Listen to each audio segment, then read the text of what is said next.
So good evening, everybody. A quick one. Yeah, I just have one or two questions here. Before the game between you know Super Eagles and Atlas of Morocco. I don't know if they are.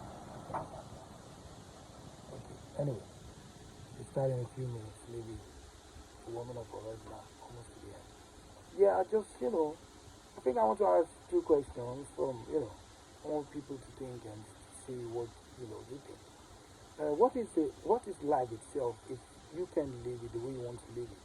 I mean, the way you think, you know, say for example, apart from that, you commit something, maybe a crime or sin, which there's consequences direct or indirect, but there's something that will happen because one did something against the natural law or the law of the state.